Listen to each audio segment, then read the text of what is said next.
Okay, let's have a look at learning to use that pinky a bit better.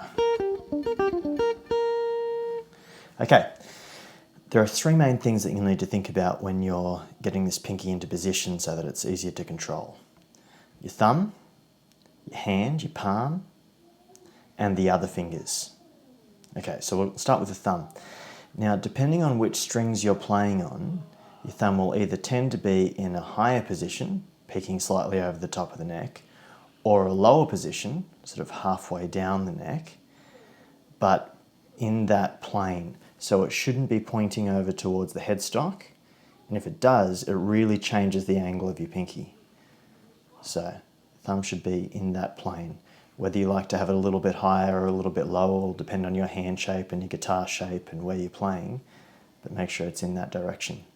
Now, the other thing about your thumb position is that it balances your hand. Notice that my thumb is sitting above my middle finger here. A lot of people tend to try to play with your thumb above your index finger, and that really limits the reach of your pinky. Notice that if my hand sort of just relaxes and sits more balanced there, it comes back to sitting over here. So if my thumb is sitting here, over where my index finger would be, then it really pulls my whole hand over towards the left, towards the headstock there. So if I'm playing here on, say I'm playing on frets 3 and 6, then my thumb will be above where my middle finger would sit, around about on fret 4. And that way it should feel nice and balanced. So thumb should be in this plane, not pointing over that way, and balancing the hand round about above your middle finger. Okay, so the next thing is your hand shape. Now, depending on which strings you're playing on, and exactly where your thumb is, your hand will either tend to be on a little bit more of an angle or flatter. So notice my palm there, a little bit more of an angle or flatter against the bottom of the neck there. But either way, there should still be a little bit of space under here, particularly on the pinky side.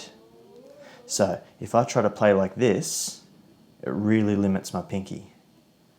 I need to have a little bit of space there. The space isn't quite as important on the index finger side. In fact, that side will often be touching, that's okay.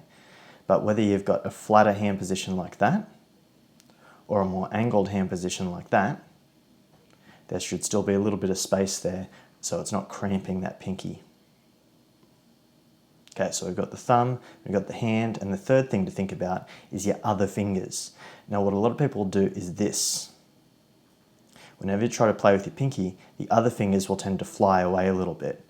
And really, that just makes it much, much more difficult for your pinky to play. Instead, what you want to try to do is keep your other fingers in close by. They're almost sort of helping your pinky to play by just being nearby, not pulling away. So if you see that pulling away thing, just try to draw your fingers back in so they're sitting close by where they should be and much closer to the pinky.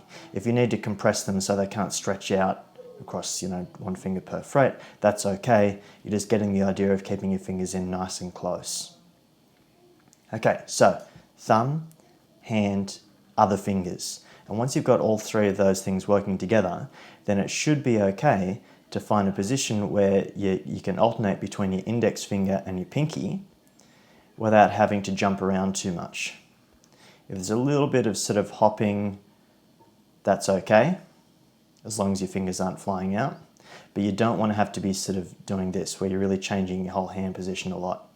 That's going to make it much too difficult. If you're finding that too big a stretch, then it's probably something to do with your thumb and your hand. So if my thumb's over here, then that all of a sudden becomes a really big, difficult stretch. If my thumb's over here, nice and balanced around my hand, then that's quite easy. Okay, so let's have a look at a bit of an exercise to try to practice that. It's a nice simple one going back and forth between your pinky and your index finger. I'm here on frets 3 and 6, but you could do it anywhere on the neck, and I'm going to do it on pairs of strings. So I'll go on the E string and on the B string. I'll go pinky, index, pinky, index, and I'll just keep repeating that little loop there. Pinky, index, pinky, index. What I'm concentrating on there the whole time is feeling balanced with my thumb, that it's in a nice, comfortable, easy spot. Then my hand feels like I have a little bit of space under here, so I'm not cramping. And then I'm keeping all my fingers in quite close whenever I'm playing. You don't need to go for speed, you just want to build that control so your hand feels nice and relaxed and comfortable the whole time.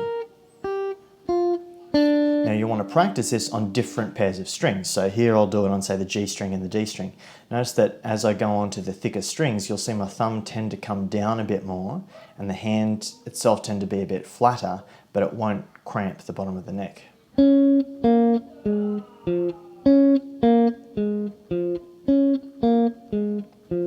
As I go down onto the thickest two strings, here I'll do it on the A string and the E string. Notice my thumb is down quite low. There's quite a bit of space between under here, between the underside of the neck and my palm.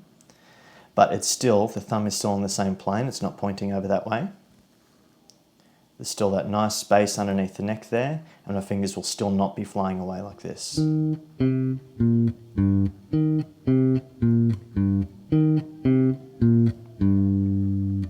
Okay, so once you've got the hang of that exercise, just going back and forth between pinky one on any pairs of strings, you want to start really doing it in songs. If you can practice with as many, if you've got a riff or you've got a melody, say that goes like this, you want to make sure that you can keep a nice stable hand position the whole time so the pinky feels like it's easy to get right into position, that you're not sort of doing something like this, where everything's having to move around to try to compensate because your whole hand's not helping your pinky get into a comfortable spot. So thumb, palm, other fingers, and if you get all three of those things right, then hopefully your pinky should start becoming under control. All right, good luck.